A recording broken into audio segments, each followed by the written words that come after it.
ओम नमो भगवते वासुदेवाय। भक्तों, आज श्रवण करेंगे पुत्रदा एकादशी व्रत पारण की कथा।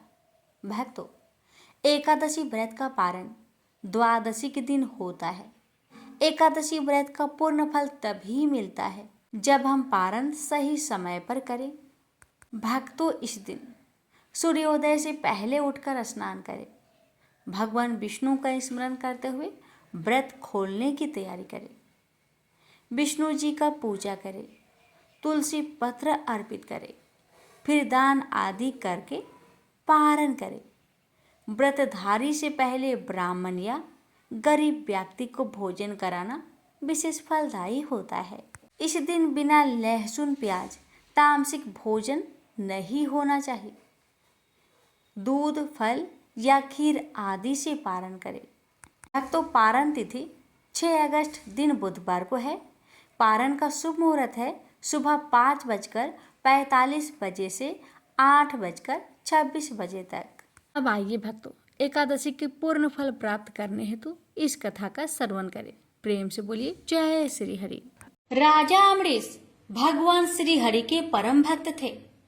वे पृथ्वी के 7 द्वीप, अचल संपत्ति और अतुल ऐश्वर्य के शासक होने पर भी इन्हें सपने तुल्य समझते थे, क्योंकि वे जानते थे कि जिस धन वैभव के लोभ में पड़कर मनुष्य घोर नरक में जाता है, वह केवल 4 दिन की चांदनी है। राजा अम्बरीश का भगवान श्री कृष्ण में और उनके प्रेमी साधुओं में परम प्रेम था।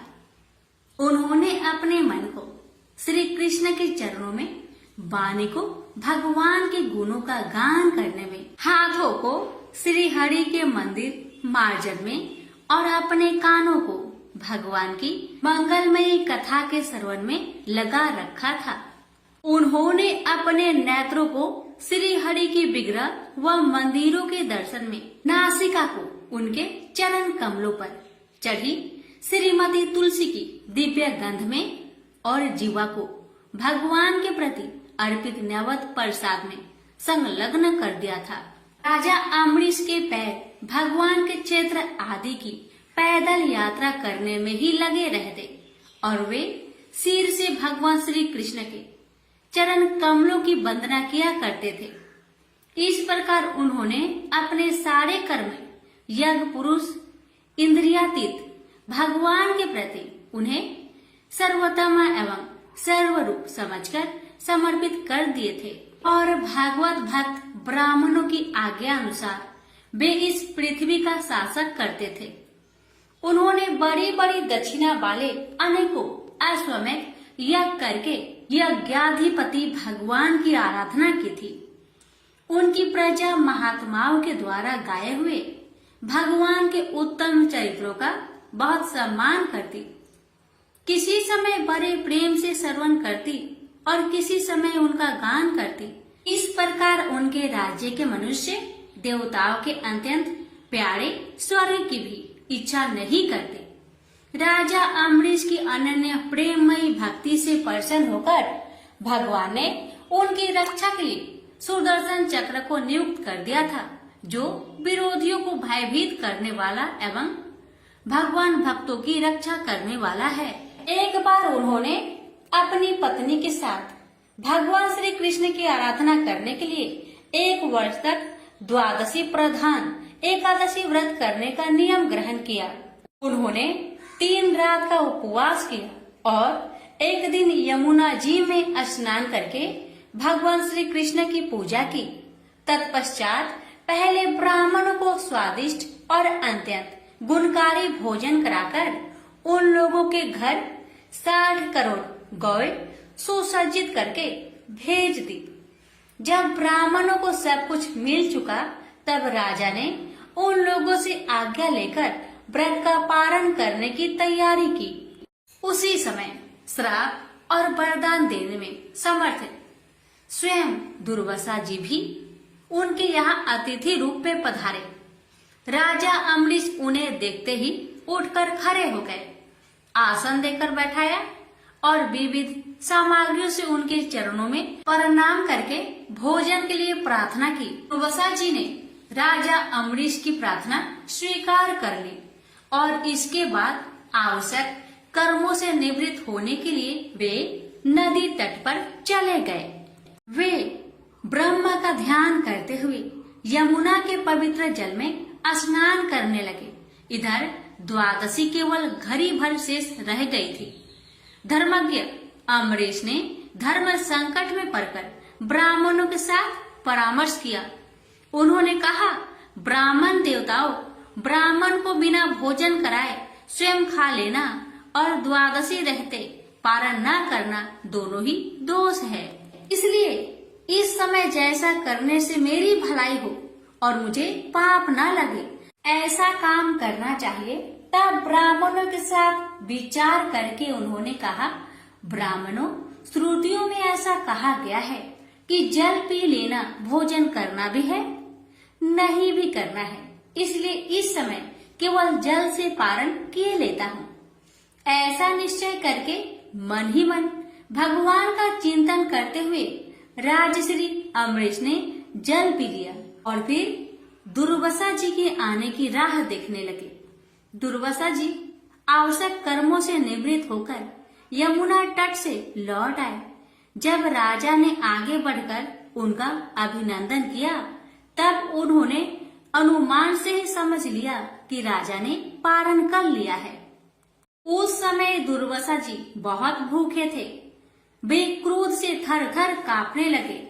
उन्होंने हाथ जोड़कर खड़े अम्बरीश से डट कर कहा, आओ देखो तो सही, यह कितना क्रूर है। यह धन के मद में मतवाला हो रहा है। भगवान की भक्ति तो इसे छू तक नहीं गई और यह अपने को बड़ा समझ मानता है। आज इसने धर्म का उल्लंघन करके बड़ा अन्याय किया है। मैं इसका अतिथि होकर आया हूँ, किंतु फिर भी मुझे खिलाए बिना ही इसने खा लिया। अच्छा देख, तुझे अभी इसका फल चखाता हूँ। यो कहते कहते वे क्रोध से जल उठे। उन्होंने अपनी एक जटा उखाड़ी और उससे अम्बरीश को मार डालने के लिए एक कृत्या राक्षसी उत्पन्न की। वह आग के समान जलती हुई हाथ में तलवार लेकर राजा अम्बरीश पर टूट पड़ी। परम पुरुष परमात्मा ने अपने सेवक की रक्षा के लिए पहले से ही सुदर्शन चक्र को नियुक्त कर रखा था। जैसे आग क्रोध से गुर्राते हुए सांप को भस्म कर देती है, वैसे ही चक्र ने दुर्वासा जी की कृत्या को जलाकर ढेर कर दिया। जब दुर्वासा जी ने देखा कि मेरी बनाई हुई कृत्या तो जल रही है और चक्र मेरी ओर आ रहा है, तब वे भयभीत हो अपने प्राण बचाने के लिए जी छोड़कर एकाएक भाग निकले। जैसे ऊंची ऊंची लपटों वाला दवानल सांप के पीछे दौड़ता है, वैसे ही भगवान का चक्र तो मेरे पीछे लग गया है। तब दुर्वासा जी दिशा, आकाश, पृथ्वी, अतल, बीतल आदि नीचे के लोक, समुद्र, लोकपाल और उनके द्वारा सुरक्षित लोक एवं स्वर्ग तक में गए। परंतु जहाँ जहाँ वे गए वहीं वहीं उन्होंने असहा तेज वाले सुदर्शन चक्र को अपने पीछे लगा देखा। जब उन्हें कहीं भी कोई रक्षक न मिला तब वे तो डर गए। अपने प्राण बचाने के लिए वे देव शिरोमणि ब्रह्मा जी के पास गए और बोले, ब्रह्मा जी आप स्वयंभू हैं, भगवान के इस तेजमयी चक्र से मेरी रक्षा कीजिए। ब्रह्मा जी ने कहा, दुर्वासा जी, मैं शंकर जी, दक्ष, भृगु आदि, प्रजापति, भूतेश्वर आदि सब जिनके बनाए नियमों में बंधे हैं तथा जिनकी आज्ञा सिरोधार्य करके हम लोग संसार का हित करते हैं, उनके भक्त के द्रोही को बचाने में हम समर्थ नहीं है।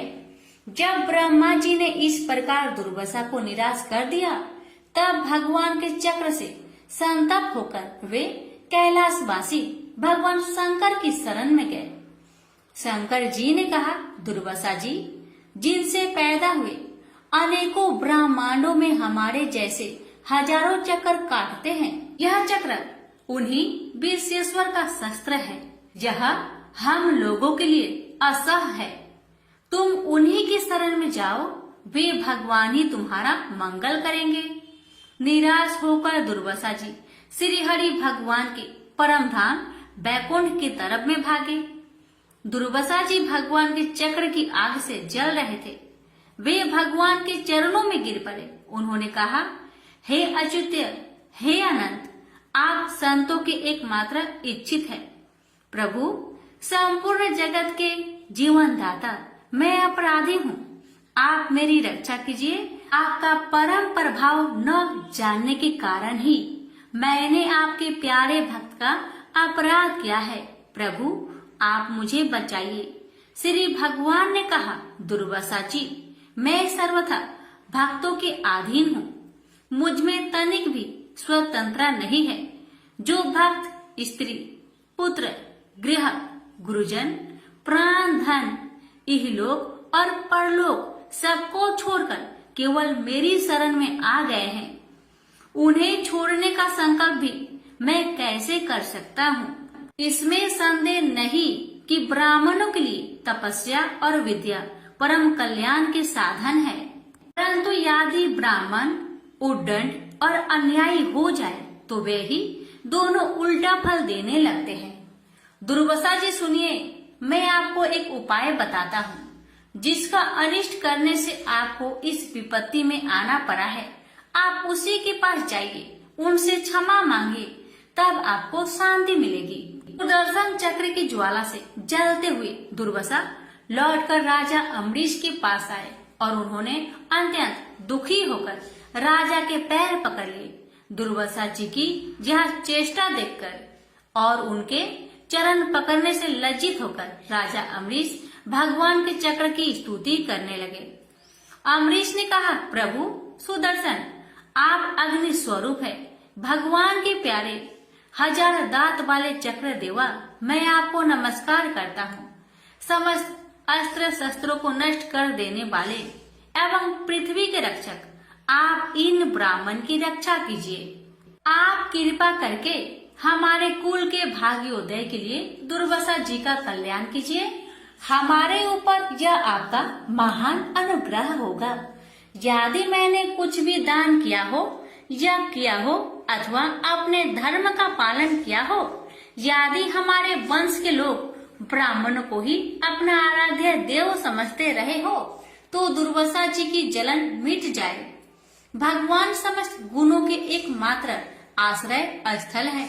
यदि मैंने समस्त प्राणियों की आत्मा के रूप में उन्हें देखा हो और वे मुझ पर प्रसन्न हो, तो दुर्वासा जी का हृदय की सारी जलन मिट जाए। तब राजा अम्बरीश ने दुर्वासा जी को सब ओर से जलाने वाले भगवान के सुदर्शन चक्र की इस प्रकार स्तुति की। तब उनका प्रार्थना से चक्र शांत हो गया। जब दुर्वासा चक्र की आग से मुक्त हो गए और उनका चित्त स्वस्थ हो गया, तब वे राजा अम्बरीश को अनेकानेक उत्तम आशीर्वाद देते हुए उनकी प्रशंसा करने लगे। दुर्वासा जी ने कहा, धन्य है, आज मैंने भगवान के प्रेमी भक्त का महत्व देखा।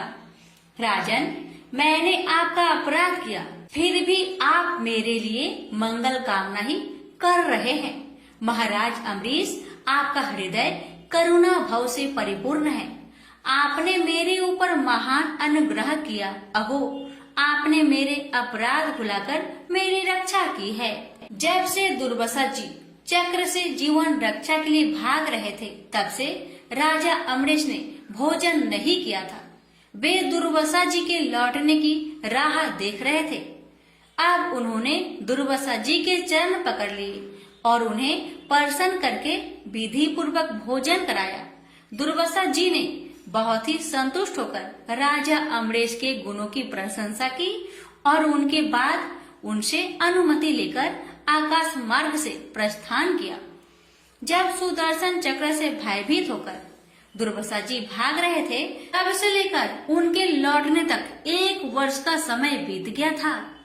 इतने दिनों तक राजा अम्बरीश उनके दर्शन की आकांक्षा से केवल जल पीकर रहे। दुर्वासा जी के जाने के बाद उनके भोजन से बचे हुए अत्यंत पवित्र अन्न को राजा ने 100 परिवार ग्रहण किया। कुछ वर्ष बीतने पर राजा अम्बरीश ने अपने ही समान भक्त पुत्र पर राज्य का भार छोड़ दिया और स्वयं वन में चले गए।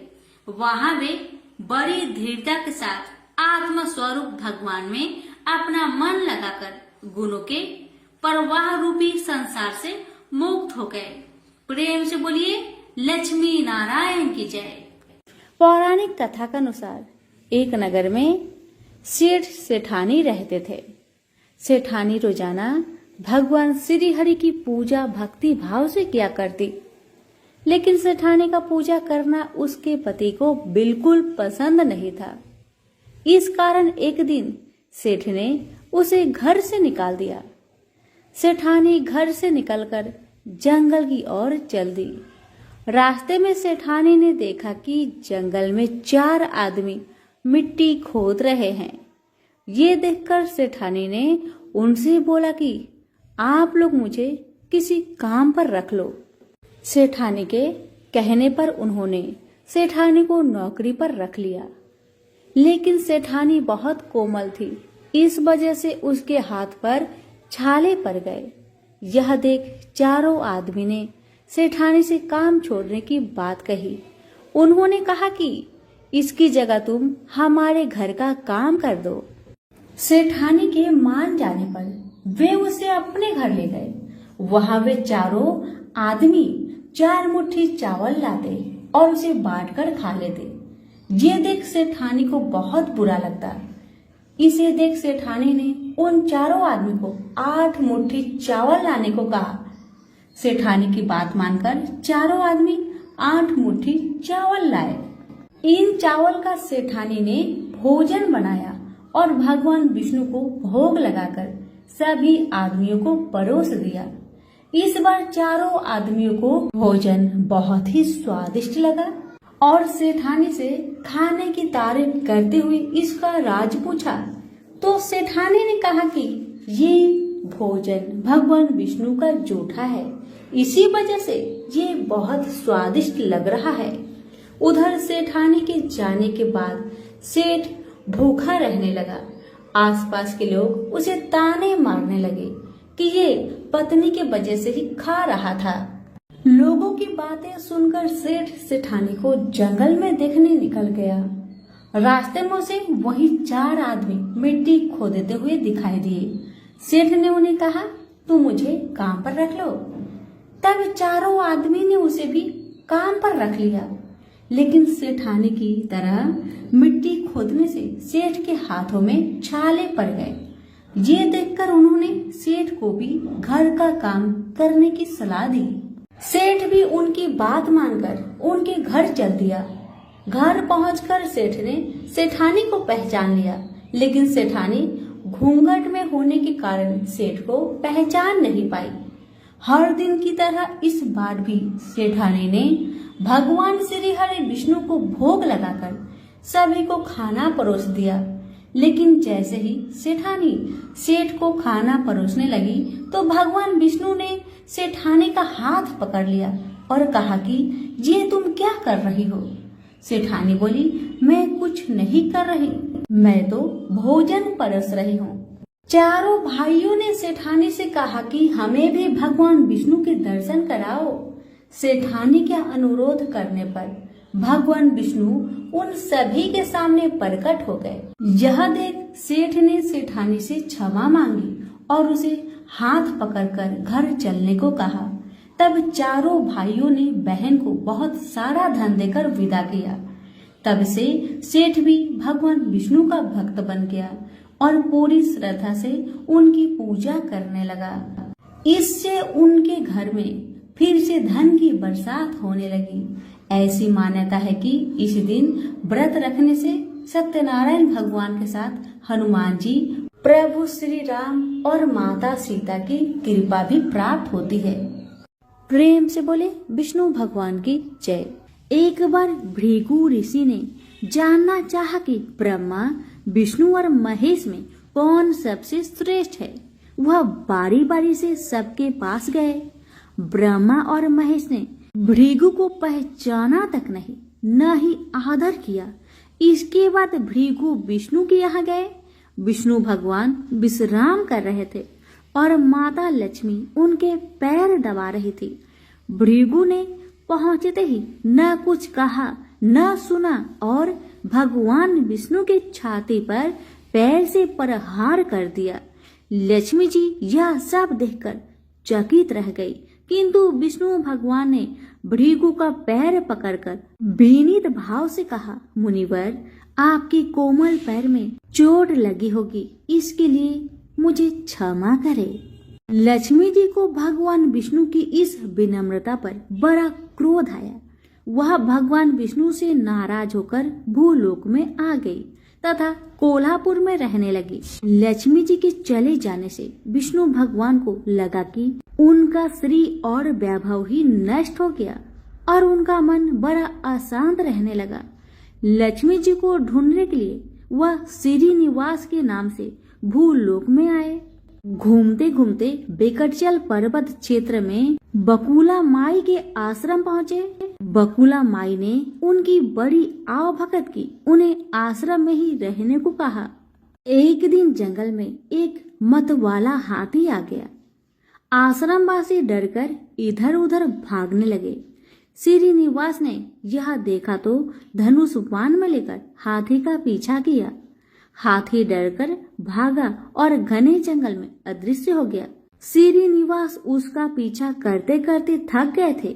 वह एक सरोवर के किनारे वृक्ष की छाया में लेट गए और उन्हें हल्की सी झपकी आ गई। थोड़ी देर में शोर सुनकर वह जागे तो देखा कि 4-6 युवतियां उन्हें घेर खड़ी है। श्रीनिवास को जागा हुआ देखकर वह झपटकर बोली, यह हमारी राजकुमारी पद्मावती का सुरक्षित उपवन है और यहाँ पुरुषों को आना मना है। तुम यहाँ कैसे और क्यों आए हो? श्रीनिवास कुछ जवाब दे इससे पहले ही उनकी दृष्टि वृक्ष की ओट से झांकती राजकुमारी की ओर गई। श्रीनिवास पद्मावती को एकटक देखते रह गए। थोड़ा संयत होकर कहा, देवियों, मुझे पता नहीं था। मैं शिकार का पीछा करता हुआ यहाँ आया था। थक जाने पर मुझे नींद आ गई, इसलिए क्षमा करे। श्रीनिवास आश्रम में लौट आए, किंतु बड़े उदास रहने लगे। एक दिन बकुला माई ने बड़े प्यार से उनकी उदासी का कारण पूछा तो श्रीनिवास ने पद्मावती से भेंट होने की सारी कहानी कह सुनाई। फिर कहा, उसके बिना मैं नहीं रह सकता। बकुला माई बोली, ऐसा सपना मत देखो। कहा हुआ प्रतापी चोल नरेश आकाशराज की बेटी और कहा तुम आश्रम में पलने वाले एक कुल गोत्रहीन युवक। श्रीनिवास बोले, माँ, एक उपाय है, तुम मेरा साथ दो तो सब संभव है। बकुला माई ने श्रीनिवास का सच्चा प्यार देखकर हाँ कर दी। श्रीनिवास ज्योतिष जानने वाली औरत का भेष बनाकर राजा आकाश की राजधानी नारायणपुर पहुँचे। उसकी चर्चा सुन पद्मावती ने भी उस औरत को महल में बुलाया और अपना हाथ दिखाया। राजकुमारी के हस्त रेखा देखकर वह बोली, राजकुमारी, कुछ दिन पहले तुम्हारी भेंट तुम्हारी सुरक्षित उद्यान में किसी युवक से हुई थी। तुम दोनों की दृष्टि मिली थी। उसी युवक से तुम्हारी शादी का योग बनता है। पद्मावती की माँ धारणा देवी ने पूछा, यह कैसे हो सकता है? ज्योतिषी औरत बोली, ऐसा ही योग है। ग्रह कहते हैं कोई औरत अपने बेटे के लिए आपकी बेटी मांगने स्वयं आएगी। 2 दिन बाद सचमुच ही बकुला माई एक तपस्विनी के भेष में राजमहल आई। उसने अपने युवा बेटे के साथ पद्मावती के विवाह की चर्चा की। राजा आकाश में बकुला माई को पहचान लिया। उन्होंने पूछा, वह युवक कौन है? बकुला माई बोली, उसका नाम श्रीनिवास है। वह चंद्र वंश में पैदा हुआ है। मेरे आश्रम में रह रहा है। मुझे माँ की तरह मानता है। राजा आकाश ने कुछ सोचकर उत्तर देने के लिए कहा। बकुला माई के चले जाने पर आकाश ने राज पुरोहित को बुलाकर सारी बात बताई। राज पुरोहित ने गणना की, फिर सहमति देते हुए कहा, महाराज, श्रीनिवास में विष्णु जैसा देवगुण है और लक्ष्मी जैसी आपकी बेटी के लिए यह बड़ा सुयोग है। राजा आकाश ने तुरंत बकुला बाई के यहाँ अपनी स्वीकृति के साथ विवाह के लग्न पत्रिका भेज दी। बकुला माई ने सुना तो वह चिंतित हो उठी।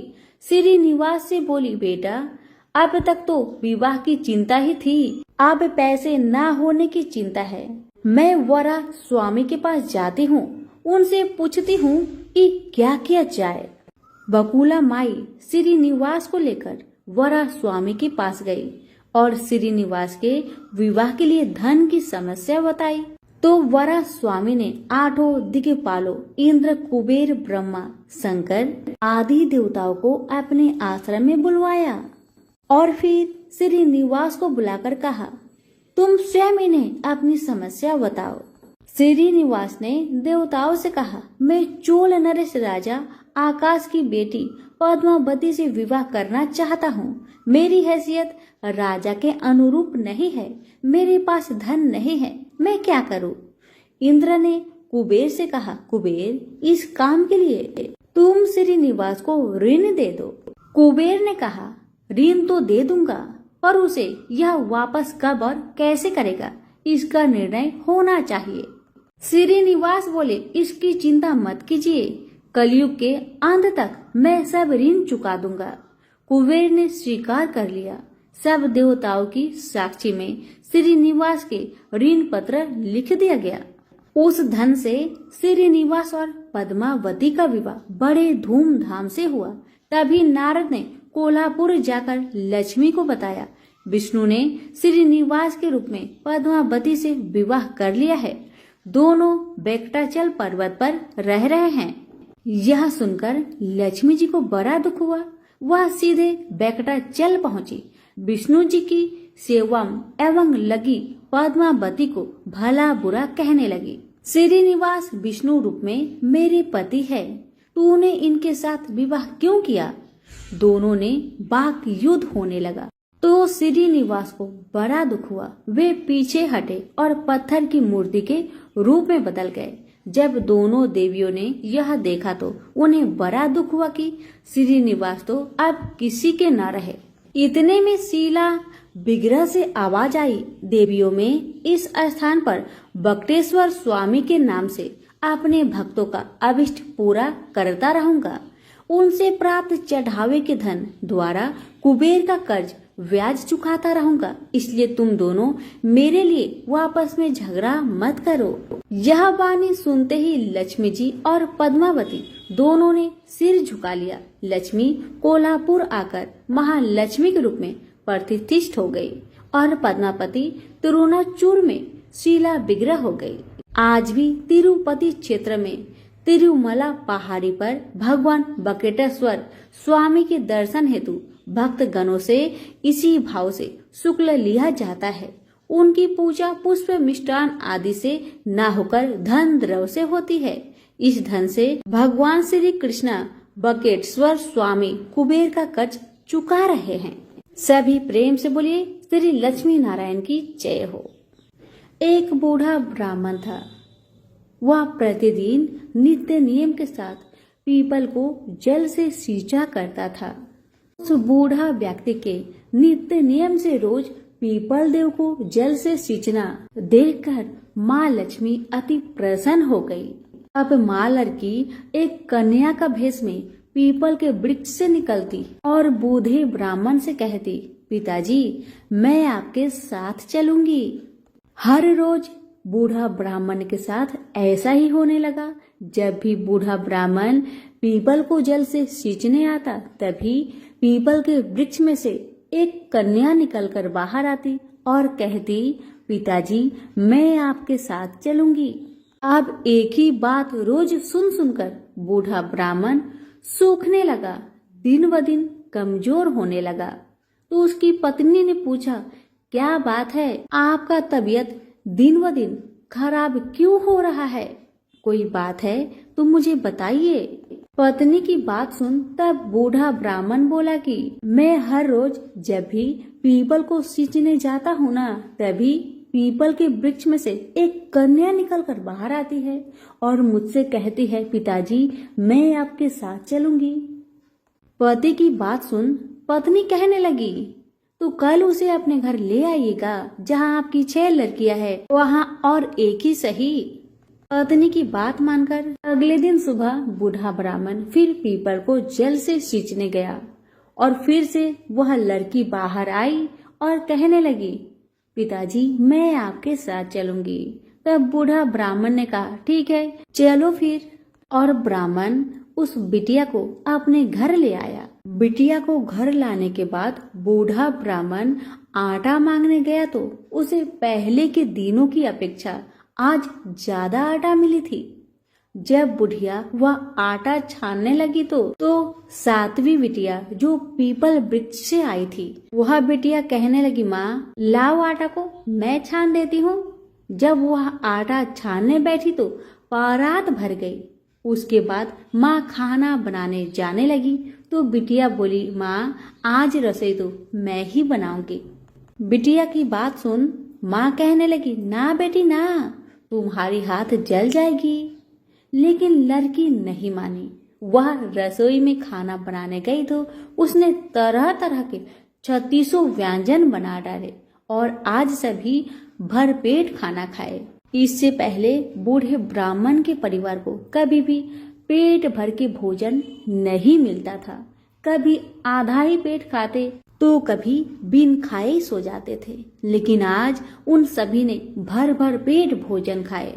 मामा कहने लगा, आज तो भरपेट खाना खाया और ऐसा भोजन तो इससे पहले मैंने कभी भी नहीं खाया है। तब बुढ़िया कहने लगी कि भाई ये भोजन तो तेरी पावनी बहन ने बनाया है।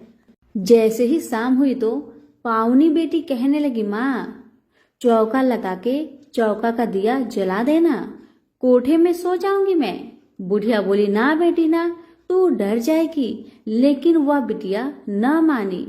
वह कहने लगी, माँ मैं नहीं डरूंगी। वह बिटिया अंदर कोठे में ही जाकर सो गई। आधी रात को लड़की उठी और चारों ओर आंख मारी तो चारों ओर धन ही धन हो गया। और बाहर जाने लगी तो एक बूढ़ा ब्राह्मण सो रहा था। उसने देखा तो कहा, बेटी तू कहाँ चली जा रही है? तब बिटिया बोली, मैं दरिद्रता दूर करने आई थी। अगर तुम्हें दूर करवानी है तो करवा लो। तब बूढ़ा ब्राह्मण ने कहा, हाँ बिटिया जैसी तुम्हारी इच्छा। तो बिटिया रानी ने बूढ़े के घर में भी आंख से देखा तो चारों तरफ धन ही धन हो गया। तब बूढ़ा ब्राह्मण का परिवार सुबह सोकर उठे तो लड़की को घर में ना देखकर उसे ढूंढने लगे कि मेरी पावनी बेटी कहाँ चली गई। तो बाहर वाला बूढ़ा ब्राह्मण बोला कि वह तो लक्ष्मी माता थी, जो तुम पर प्रसन्न होकर तुम्हारे घर की सारी दरिद्रता को दूर कर गई। हे लक्ष्मी माता, जैसे आपने उनकी दरिद्रता दूर की वैसे ही हम सबकी करना। कहानी कहने वालों के भी, सुनने वालों के भी, हुक्कारे भरने वालों के भी, सभी के परिवार पर अपनी कृपा सदा बनाए रखना। तो सभी प्रेम से बोलिए, लक्ष्मी माता की जय हो। बहुत समय पहले की बात है। एक गांव में एक ननद भाभी रहा करती थी। ननद अभी कंवारी थी। उस परिवार में ननद, भाभी और भाई, इन तीनों के अलावा और कोई भी नहीं रहता था। भाभी तो कभी कोई पूजा पाठ करती ही नहीं थी और ननद हर रोज तुलसी माता की पूजा किया करती थी, उनकी बड़ी सेवा करती थी। बिना तुलसी पूजन के ननद कभी भोजन नहीं करती थी। ननद का पूजा पाठ देख के भाभी को बहुत क्रोध आता था। कभी कभी भाभी तो अपनी ननद से ऐसे भी कह देती थी कि जब तुम्हारा विवाह होगा ना तो मैं तुम्हें और बराती को तुलसी ही खाने दूंगी और दहेज में यही दूंगी। इसी तरह समय निकलने लगा, दिन बीतने लगी। अब तो ननद भी बड़ी हो गई थी। भाई ने अपने बहन के लिए एक अच्छा घर और बर ढूंढा। अब तो बहन की शादी पक्की हो गई। बहन की शादी वाले दिन भाभी ने क्या किया, बारातियों के सामने तुलसी का गमला फोड़कर रख दिया। लेकिन ननद की सच्ची भक्ति और श्रद्धा से तुलसी माता बहुत प्रसन्न थी। इसी कारण से तुलसी माता की कृपा से तुलसी का गमला स्वादिष्ट व्यंजन में बदल गया। ये चमत्कार देखकर भाभी बहुत आश्चर्यचकित हो गई, लेकिन फिर भी उसका आदत नहीं गया। उसने फिर क्या किया, अपने ननद को गहने के बदले में तुलसी की मंजरी पहना दी। लेकिन तुलसी माता की कृपा से वह मंजरी भी सोने के आभूषण में बदल गए। ये देखकर भी भाभी बहुत हैरान हुई, मगर फिर भी अपनी करतूत करनी न बंद किया। उसने फिर वस्त्रों के स्थान पर तुलसी का जनेऊ रख दिया। लेकिन तुलसी माता की कृपा से वह तुलसी का जनेऊ रेशमी और सुंदर वस्त्र में बदल गया। ननद की भाभी बहुत पापिन थी, इसलिए तुलसी माता की महिमा को न जान सकी। भाई ने अपने बहन को बड़े प्यार और आदर के साथ विदा किया। बहन ससुराल में गई। ससुराल वाले उसके दहेज आदि के बारे में बहुत बड़ाई करने लगे। जब ये बात भाभी को मालूम हुई तो उसे बड़ा आश्चर्य हुआ और तुलसी जी की पूजा का महत्व उसको समझ में आ गया। भाभी की एक लड़की थी। अब भाभी सोचने लगी, क्यों ना मैं भी अपनी बेटी को तुलसी माता की पूजा करने को कहूँ। अब तो भाभी अपनी लड़की से कहने लगी कि तू भी तुलसी माता की सेवा कर, तुझे भी बुआ की तरह फल मिलेगा। पर लड़की अपनी माँ के जैसी ही थी, उसे तुलसी की सेवा में मन नहीं लगता था। भाभी की लड़की हर रोज सुबह स्नान करके ऊपर के मन से अपनी माँ की बात रखने के लिए तुलसी माता की पूजा कर लिया करती थी, मगर मन उसका पूजा में कभी नहीं लगा। इसी तरह समय बीतते गया। इस बार भाभी ने खुद अच्छा घर और वर देखकर अपनी बेटी का विवाह तय किया। और जब विवाह का समय आया तो भाभी ने सोचा, जैसा व्यवहार मैंने अपनी ननद के साथ किया वैसा ही व्यवहार मैं अपनी बेटी के साथ करूंगी, क्योंकि मैंने जो ननद के साथ व्यवहार किया उसी व्यवहार के कारण ननद को इतनी इज्जत मिली थी। क्यों ना मैं भी अपनी लड़की के साथ वैसा ही व्यवहार करूं। अब जैसे ही बाराती वाले आए, भाभी ने तुलसी जी का गमला को फोड़कर बाराती के सामने रख दिया, परंतु इस बार मिट्टी मिट्टी ही रही। मंजरी व पत्ते भी अपने पूर्व रूप में ही रहे तथा जनेऊ भी जनेऊ ही रहा। सभी बाराती भाभी की बुराई करने लगे। ससुराल में भी लड़की की और उसकी माँ की बहुत बुराई हो रही थी। भाभी को अपनी ननद से बहुत जलन होता था। इस कारण भाभी अपनी ननद को बहुत कम ही घर पर बुलाया करती थी। पर भाई अपने बहन को बहुत मानता था। भाई ने एक दिन सोचा, बहन की शादी किए हुए बहुत साल हो गए, क्यों ना मैं अपने बहन से मिलकर आऊं, उसके ससुराल जाऊं। अब भाई ने अपनी इच्छा अपनी पत्नी को बताया। पत्नी से कहा, कुछ सौगात ले जाने के लिए कुछ दो। बहन का घर जाऊंगा, खाली हाथ कैसे जाऊं, कुछ हो तो मुझे दो। भाभी ने क्या किया, गुस्से से जुआर एक थैले में भरकर कहा, लो इसी को लो और अपनी बहन के घर ले जाओ। मेरे पास और कुछ नहीं है, यही है, इसी को ले जाओ। बेचारा पति दुखी मन से चल दिया, वही जुआर भरे थैले को लेकर, और मन ही मन में सोचते जा रहा था, भला कोई भाई अपने बहन के ससुराल में जुआर ले जाता है। यही सोचते सोचते भाई बहन के ससुराल की तरफ जा रहा था। उसने सोचा, ये जुआर बहन के ससुराल ले जाऊंगा तो लोग क्या कहेंगे, क्यों ना मैं इसे गाय को खिला दूं। भाई जब बहन के नगर के समीप पहुंचा और उसने एक गौशाला में गाय के सामने जुआर का थैला उलट दिया। जुआर को उलटता देखकर तब गौपालक ने कहा, ए भाई तुम ये क्या कर रहे हो, सोना मोती गाय के आगे क्यों डाल रहे हो। भाई ने जब नीचे देखा तो सचमुच हीरे मोती सोना चांदी जगमगा रहे थे।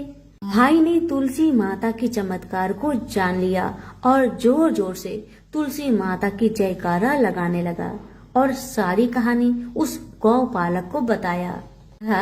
सोना चांदी हीरा मोती थैले में भरकर बहुत प्रसन्न मन से अपने बहन के घर गया। बहन भाई को देखकर बहुत प्रसन्न हुई और अपनी भाई की बहुत आवभगत की। भाई ने अपनी बहन के सास ससुर से आज्ञा लेकर अपनी बहन को घर लेकर आया और रास्ते में सारी कहानी बताते आ रहा था कि कैसे भाभी ने ज्वार भरकर थैले में दिए थे और तुलसी माता की कृपा से कैसे ये ज्वार हीरे मोती सोने चांदी में बदल गए। भाई को तुलसी माता का महिमा पता चल गया था। अब भाई और बहन घर आकर अपनी भाभी को सारी कहानी बताते हैं और तुलसी माता की महत्व को समझाते हैं और पूजन करने का फल उसे भी बताते हैं। अब तो भाई और भाभी और उसकी बेटी तीनों जन मिलकर हर दिन तुलसी माता का पूजन किया करते थे और तुलसी माता भी उनके पूजन से प्रसन्न होकर उनके घर में अन्न धन के भंडार भर दिए और भाभी की बेटी को भी अच्छा घर और वर मिला। तो सभी मिलकर बोलिए तुलसी मैया की जय हो। एक ब्राह्मण था जो नित्य प्रतिदिन सुबह उठकर गंगा जी स्नान के लिए जाता था और आकर विनायक जी का पूजा करता और विनायक जी की कहानी सुनता था। ब्राह्मण की पत्नी को पूजा करना अच्छा नहीं लगता था।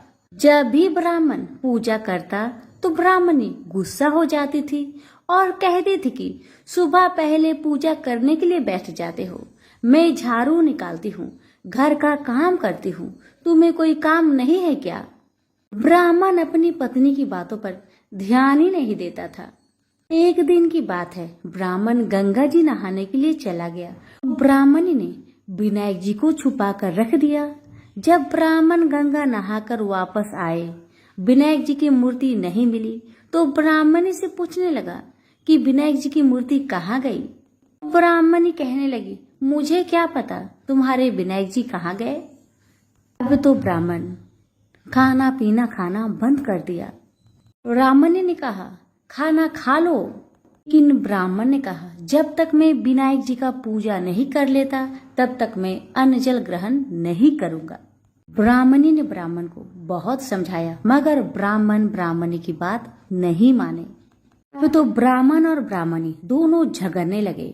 दोनों को लड़ते झगड़ते देख विनायक जी की मूर्ति हंसने लगी। तब ब्राह्मणी गुस्से में आकर बोली कि मूर्ति वहां रखी है। उसके बाद ब्राह्मण ने विनायक जी की पूजा अर्चना की। तब अचानक ही विनायक जी की मूर्ति बोल उठी कि तुझे मेरी सेवा करते हुए बहुत दिन हो गए हैं, कुछ मांगो मुझसे। ब्राह्मण बोला कि अन्न मांगो कि धन मांगो, जितना दुनिया में सुख है क्या वह सब सुख मांगो। तब विनायक जी ने सारा सुख धन अन्न सब ब्राह्मण को दे दिए। ब्राह्मण मूर्ति को मंदिर में रखकर पूजा अर्चना करने लगा।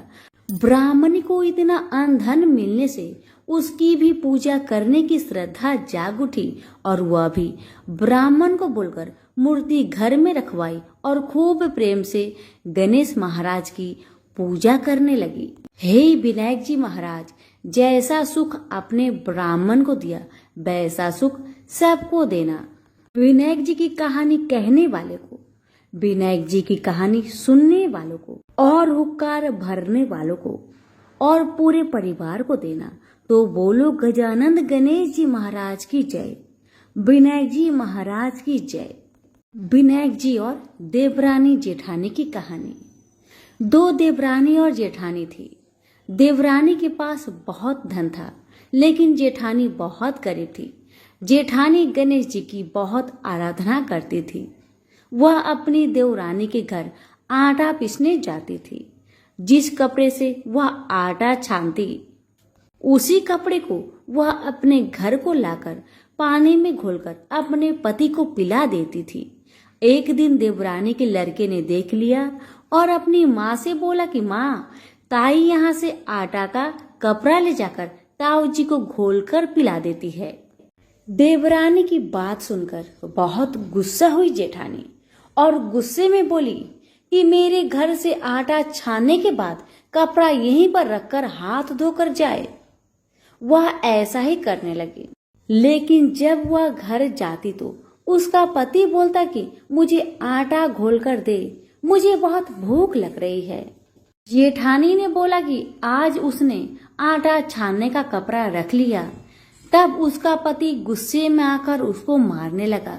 उस रात वह गणेश जी करते हुए सो गई। गणेश जी आए और उन्होंने पूछा, क्यों सो रही है? वह बोली कि मेरी देवरानी के आटा छानने को कपड़े लाकर मेरे पति को घोलकर पिला दी थी। आज उसने कपड़ा रख लिया, इसलिए आज मैं अपने पति को आटे के घोर पिला नहीं सकी, इसलिए मेरे पति ने मुझे मारा। गणेश जी ने कहा कि मैं घर घर से तिलकुट्टा खाकर आया हूँ, इसलिए मुझे शौच जाना है। कहाँ पर जाऊँ बताओ? उसने कहा कि महाराज बहुत जगह पड़ी है, कहीं पर भी चले जाओ। गणेश जी शौच करके वहां से चले गए। थोड़ी देर बाद जब उसने उठकर देखा कि सारा घर तो हीरे से जगमगा रहा है, वह धन को इकट्ठा करने लगी तो देवरानी के घर जाने में देर हो गई। देवरानी ने लड़के को भेजा कि देखकर आओ, आज ताई क्यों नहीं आई। लड़के ने आकर देखा कि ताई के घर में तो बहुत सारा धन हो रहा है। उसने जल्दी जाकर अपनी माँ को बताया। देवरानी दौड़ी दौड़ी आई और पूछा कि तेरे यहाँ इतना धन कहाँ से आया। तब जेठानी ने सारी बात बता दी। इतनी बात सुनकर देवरानी घर पर आई और अपने पति से बोली कि मुझे भी लकड़ी से मारो। जेठानी के पति ने उसे लकड़ी से मारा था। उसके घर बहुत धन हो गया। उसका पति बोला कि तू धन की भूखी क्यों मार खाती है, लेकिन वह नहीं मानी। उसके पति ने उसे खूब मारा। वह सारा मकान खाली करके गणेश जी का नाम लेकर सो गई। गणेश जी आए और बोले कि घर घर से तिलकुट्टा खाकर आया हूँ, इसलिए मुझे शौच जाना है, मैं कहाँ पर जाऊँ। तब वह बोली कि महाराज मेरे तो बहुत बड़ा मकान है, कहीं पर भी चले जाओ। गणेश जी शौच करके ही वहां से अंतर ध्यान हो गए। थोड़ी देर बाद उठकर देखी तो उसने देखा कि घर में बहुत सारा कूड़ा कचरा रखा हुआ है। यह देखकर वह बोले कि महाराज आपने तो मेरे साथ छल किया है। जेठानी को इतना सारा धन दे दिया और मुझे कूड़ा करकट दे दिया। अब गणेश जी वहां आए और बोले कि तू धन की भूखी मार खाई, वह धर्म की भूखी। देवरानी बोली कि महाराज ये सब कूड़ा कचरा समेटो, मुझे तो धन नहीं चाहिए। तब गणेश जी ने कहा कि तेरे पास जितना धन है उसमें से आधा जेठानी को दे दे, तब यह कूड़ा कचरा समेट लूंगा। देवरानी ने जब अपने धन में से आधा धन जेठानी को दिया, तब गणेश जी ने अपनी सारी माया समेटी। हे गजानन गणेश जी महाराज, देवरानी को दिया वैसा किसी को मत देना, जेठानी को दिया वैसा सबको देना। विनायक जी की कहानी कहने वालों को, विनायक जी की कहानी सुनने वाले को, हुक्कार देने वाले को और पूरे परिवार को देना।